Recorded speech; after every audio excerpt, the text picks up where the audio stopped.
Je m'appelle Yves Charby, je suis professeur émérite de démographie à l'université Paris-Descartes. Raisonner au niveau de la population mondiale est voué à une impasse scientifique et intellectuelle totale. Donc il faut absolument contextualiser. Vous prenez le taux de croissance de l'Asie et de l'Amérique latine, vous êtes à peu près à 1%, et l'Afrique, vous êtes à 2,3%. On a en ce moment une instrumentalisation autour de la question de la migration.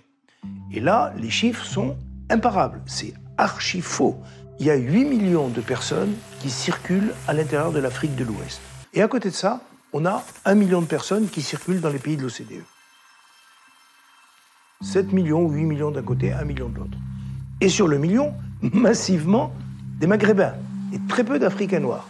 Or, qu'est-ce qu'on dit aujourd'hui? Le problème, c'est l'Afrique noire. Alors, les dynamiques démographiques, de manière la plus simple, c'est si la population augmente plus vite que la richesse, évidemment, la population va s'appauvrir. Sauf que, immédiatement, on oublie de dire, mais quelle répartition de la richesse?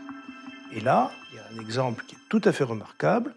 L'Éthiopie compte 108 millions d'habitants.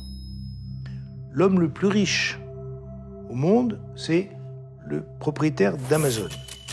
1% de la richesse de Jeff Bezos est l'équivalent de tout le budget de la santé de l'Éthiopie de 108 millions d'habitants. Donc une fois encore, certes, il y a un problème de croissance démographique, mais il y a immédiatement un problème d'inégalité des richesses. Se focaliser, comme on l'a fait, dans une perspective strictement néo-malthusienne de dire « le problème, c'est la croissance démographique », ce n'est pas possible. Parce qu'on voit bien que les vrais enjeux, c'est le développement économique, l'éducation des femmes, la démocratie, qui permettent d'éviter des catastrophes en termes d'avenir de notre monde, avant tout.